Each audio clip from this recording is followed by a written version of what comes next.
अगला सवाल क्या है?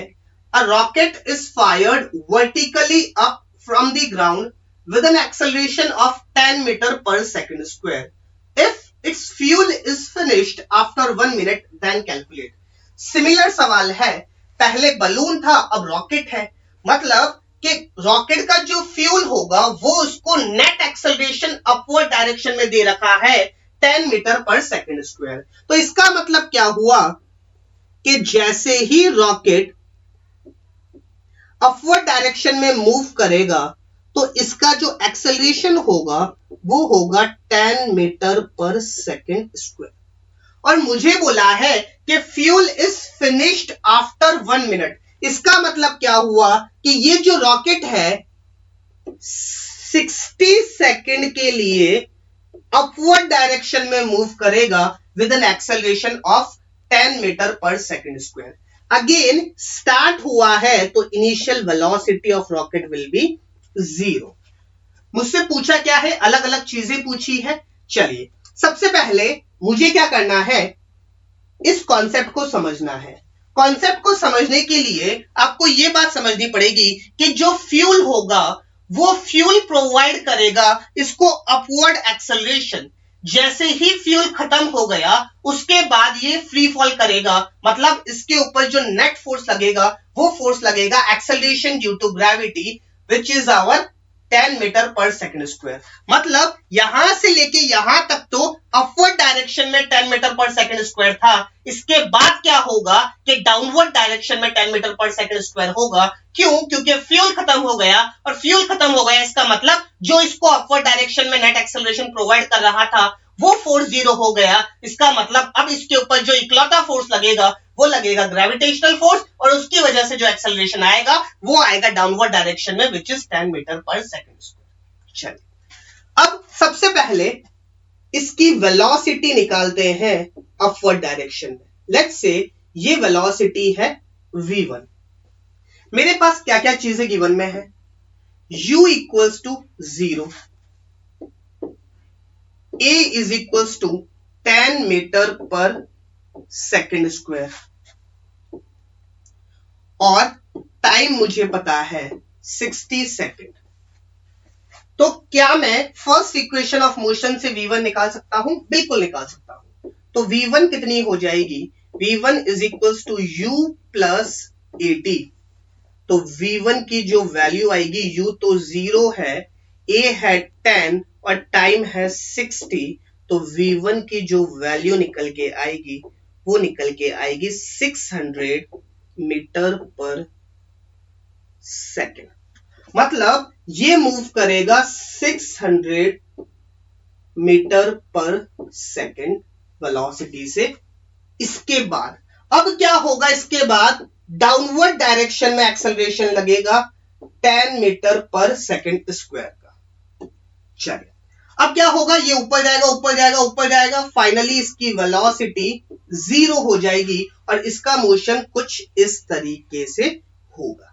चलिए सबसे पहली बात करते हैं, maximum velocity attend bye the rocket in ascending motion. Ascending motion मतलब ऊपर जाने वाले मोशन में मैक्सिमम वेलोसिटी कितनी होगी? तो अगर आप गौर करोगे यहां से लेके यहां तक इसकी वेलोसिटी इंक्रीज हुई है। क्यों? क्योंकि वेलोसिटी भी इसी डायरेक्शन में थी और एक्सेलरेशन भी इसी डायरेक्शन में था, तो यहां से लेके यहां तक इसकी वेलोसिटी इंक्रीज हुई है। इसके बाद क्या हुआ कि वेलोसिटी इस डायरेक्शन में और एक्सेलरेशन इस डायरेक्शन में, तो इसके बाद इसकी वेलोसिटी डिक्रीज होगी। तो मैक्सिमम वेलोसिटी इस पॉइंट पे होगी। तो इस पॉइंट पे कितनी वेलोसिटी आई? 600 मीटर पर सेकेंड। तो मैक्सिमम वेलोसिटी कितनी आ जाएगी?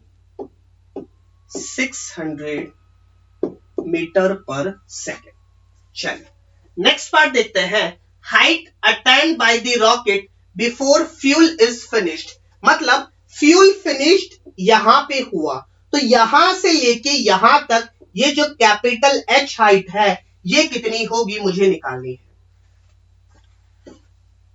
तो मैं कौन सी इक्वेशन ऑफ मोशन लगाऊंगा? Second equation of motion, S is equals to ut plus 1/2 at square. S क्या मेरा प्लस H के बराबर होगा? तो H is equals to, U तो मेरे पास 0 है, 1/2 यहां से लेके यहां तक एक्सेलरेशन है 10 मीटर पर second square in the upward direction. Next है time which is my 60 second, 60 into 60। चलिए 2 1 2 30 तो जो h की जो वैल्यू निकल के आई वो निकल के आई 6 3 18 और 1 2 3 3 0 विच इज 18,000 मीटर, या फिर इसको आप 18 किलोमीटर भी लिख सकते हो। तो यहां से जो h की वैल्यू निकल के आई वो निकल के आई 18 किलोमीटर। तो हमारे पास सेकंड क्वेश्चन का जो आंसर होगा वो होगा 18 किलोमीटर। ये बात आप ऑप्शन से चेक कर सकते हो कि किलोमीटर में पूछा है या मीटर में पूछा है। मीटर में पूछा होगा तो 18,000 और किलोमीटर में पूछा होगा तो 18 किलोमीटर। चलिए आगे बात करते हैं time taken by the rocket in whole motion. चलिए इसी डायग्राम को वापस बनाते हैं फिर देखते हैं। मुझसे पूछा है कि कंप्लीट मोशन में कितना टाइम लगेगा। सबसे पहले मोशन क्या हुआ, यहां से लेके यहां तक चला, ये जो डिस्टेंस निकल के आया ये निकल के आया 18,000 किलोमीटर नहीं मीटर, और इसमें टाइम लगा 60 सेकेंड। इसके बाद क्या हुआ, यहां पे इसकी वेलोसिटी है अपवर्ड डायरेक्शन में 600 मीटर पर सेकेंड। तो इसके बाद क्या होगा कि यहां पे एक्सेलरेशन आएगा डाउनवर्ड डायरेक्शन में विच विल बी -10 मीटर पर सेकेंड स्क्वायर। इसकी वेलोसिटी डिक्रीज होगी डिक्रीज होगी डिक्रीज होगी, फाइनली 0 होगी और 0 से इसका मोशन होगा इस तरीके से।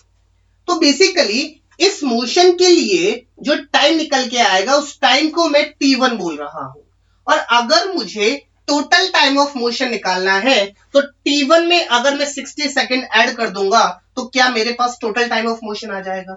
तो मेरा टारगेट है t1 फाइंड कर लूं, उसमें 60 सेकेंड ऐड कर दूंगा तो मेरा टोटल टाइम ऑफ मोशन आ जाएगा। चलिए तो t1 वाले मोशन के लिए अगर मैं इनिशियल वेलोसिटी लिखूं तो इनिशियल वेलोसिटी है मेरे पास 600 मीटर पर सेकेंड, एक्सेलरेशन होगा -10 मीटर पर सेकेंड स्क्वायर, डिस्प्लेसमेंट ये मेरा इनिशियल पॉइंट ये फाइनल पॉइंट, तो वर्टिकल डिस्प्लेसमेंट आएगा -18,000 मीटर, माइनस इसीलिए क्योंकि वो डाउनवर्ड डायरेक्शन में है, और टाइम मैंने अज्यूम किया t1 है। चलिए अगेन इन सब टर्म्स को देख के मुझे लगता है कि मुझे लगानी चाहिए सेकेंड इक्वेशन ऑफ मोशन। तो सेकेंड इक्वेशन ऑफ मोशन क्या बोलती है, s is equals to ut plus 1/2 at square. चलिए s है मेरे पास -18,000 मीटर, u है 600, टाइम है t1 प्लस 1/2 -10 t1 का स्क्वायर। अगली बार जब फ्री फॉल हो रहा होगा तो मैं ये स्टेप नहीं लिखूंगा, डायरेक्ट -5 t1 का स्क्वायर लिखूंगा। ये धीरे धीरे स्टेप खाना सीखो, तभी आपका टाइम बचेगा एग्जाम में।